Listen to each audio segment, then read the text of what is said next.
Hi guys, so I welcome you back on Jackdown Farms, your favorite channel where you get to learn everything fish farming. And so today on our channel, I wish to answer two of the most frequently asked questions in the aquaculture industry. The first one being, is fish farming really profitable?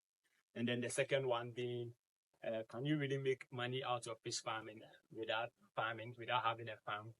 So I'm here to answer these questions, not only to answer, but give you facts and figures to back my answers as well. So without much ado, if you are a visiting subscriber to my channel, kindly do what to subscribe. If you're already a subscriber, kindly do what to like and then share the video for others to also benefit. Stay glued to Jackdown Farms, as this is going to be an exciting episode. Kindly register for our March group training section on catfish grow-out production coming on 29th to 30th March 2024. So let me tackle the later question. Can you make money out of fish farming without having a farm? Without really farming? Yes, it is possible. It is the best option to go in for. People mostly focus on the grow-out production, the hatching, and all that. There are so many value chains in catfish farming, in the aquaculture industry that you can actually go into. Let me start by giving you a breakdown of the value chains in the aquaculture industry. The first one being the farm input. Let me explain to you how you can make money selling farm input. If I say farm input, I mean things that the farmers need to run their production cycle, to carry out their daily activities on farm. So we have one value chain, that is farm input suppliers. What they do is to purchase or source the farm tools, farm materials, necessities, feed, scoop nets, test kits, aerators, water pumps, all these things. What they do is to purchase them from China, wherever, and then sell them to their farmers. They make great money, great profit out of it. Yes, it is a good business to venture into. So if you want somewhere to invest your money and you don't want to go into the growers production, one option is the farm input suppliers. They are making huge money. I can say with confidence that probably they even make more money than the fish farmers themselves. Yes, I'm saying this. I'm a fish farmer, but I know what I've learned on that particular value chain. We have friends that they are into farm input suppliers, and looking at the statistics, it is a good business to venture into. So I've given you a clue. You do not need to be a fish farmer to make money out of fish farming. Let's tackle the next value chain, that is the fish breeders. Fish breeders, it being catfish, tilapia, the breeders. That is a whole value chain altogether.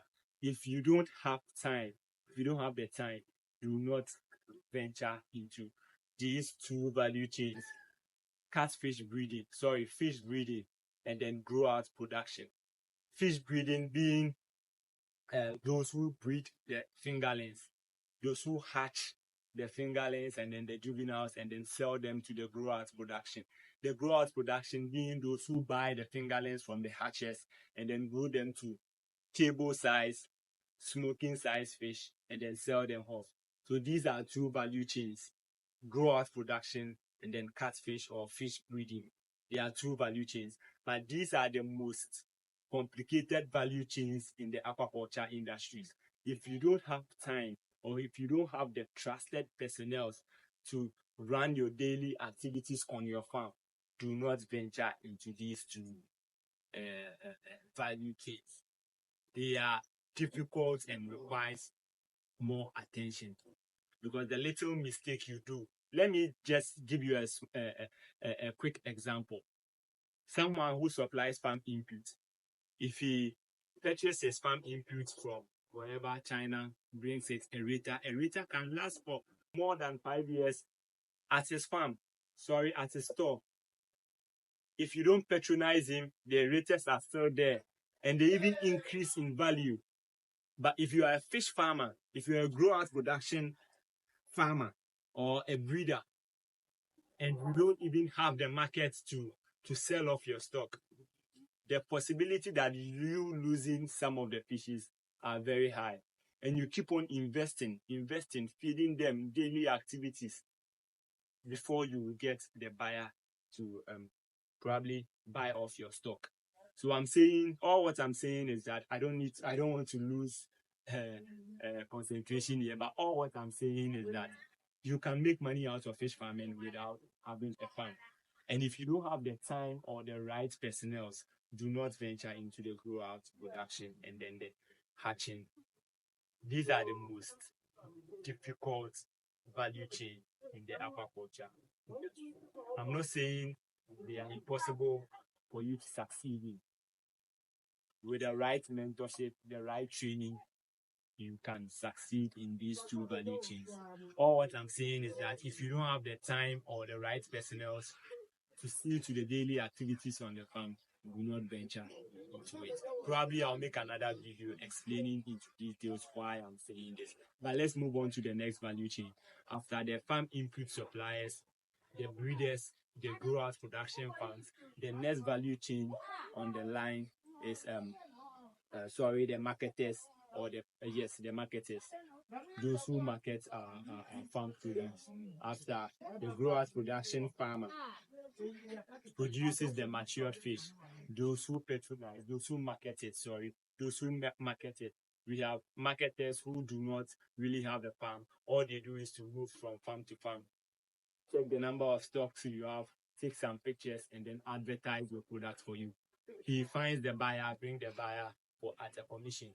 Yes, these are fish marketers. We also have another value chain, that is the processors.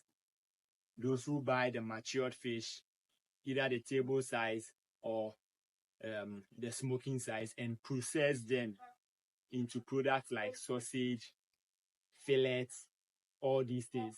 Those are fish producers. So you can, fish processors. So you can really get into this value chain as well. It is a value chain that really sells. If you have the market, it really sells as well. Because I know people being innovative enough to open a whole fish restaurant where you get everything fish, burger, shawarma, pizza, or a whole lot, sausage, hot, a whole lot. I know of people making good money out of this. So this is another value chain that you can probably look into.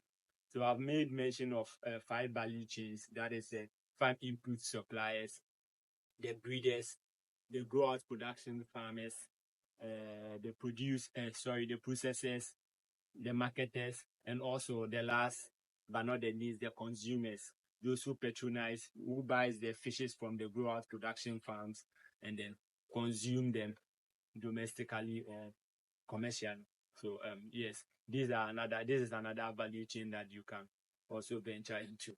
But basically, these are the value chains you can make money out of them without really having a farm. Farm input suppliers, processors, and then marketers. You can venture into these fish aquaculture value chains and then make some good money out of it. So let me quickly jump into the next question, that is fish farming really profitable? The answer is a straightforward yes. It is really profitable. It is really profitable. But there is an if condition, that is if done right. Take note of this, if done right. The if condition is that if you want to set up a fish farm or venture into a fish farm, whether you are the one going to manage or you are going to employ people to manage, you need to join a training section. You need to get a training from a specialist. It is very important. Do not overlook the fact that you are not the one going to carry out the daily activities. So you feel you don't need to really get the knowledge on what you are going to invest in. You are going to lose big time. You are going to face so many challenges, because remember, it is your money that you are investing. It is your money that you are investing, and you need to know what you are getting into. A good fish farming training will guide you as to how to estimate your profit, how to even estimate the amount of feed that you need for a production cycle. So if you have a farmhand and you purchase 65 bags of feed for 1,000 fishes, and he tells you you need 90 bags by the end of your production cycle, you are buying 90 bags. That tells you can make these estimations to know, no, the guy the person probably kept some of your feed for whatever purpose. Yes, so you can actually estimate by using the average weight of the fishes in your pond to the number of bags that you bought for that particular production cycle, and it can tell you if your feed is being used well or not. Not only that, if you attend a formal training and then you consult someone to set up your farm, if the training is done right, if you attend training, probably at Jackdown Farms, what we do is to train you on whatever that you need to know. So if you attend our training, where you benefit from is that if you contract someone to set up your farm, you know the requirements. You can be able to calculate the amount of blocks you need for 1,000 capacity farm. You can be able to calculate the amount of stones, the quantity of stones, that you need to build 1,000 capacity concrete a pond. You can be able to identify some of the flaws in a setup. Let's say if you contract someone to construct 1,000 capacity concrete pond and there are sharp edges in the pond. During our training, we train you on all that things you look out for when setting up a farm. These are things that you can easily identify when your contractor is doing something way out of requirements. You can actually prompt him, this is not done, do it right. So training is very important. It doesn't necessarily mean that you attend the training and you have to be the one to see to the daily activities, or you have to be the one to work on the farm. No, it's your money and you have to have an idea of what is required from you to achieve a successful cycle. I believe this is the small gist that I'm giving you today. I'll make an intensive video. I'll make a full video on how you can maximize your catfish profit margin as well. So stay tuned and thank you for watching this video. Have a nice day.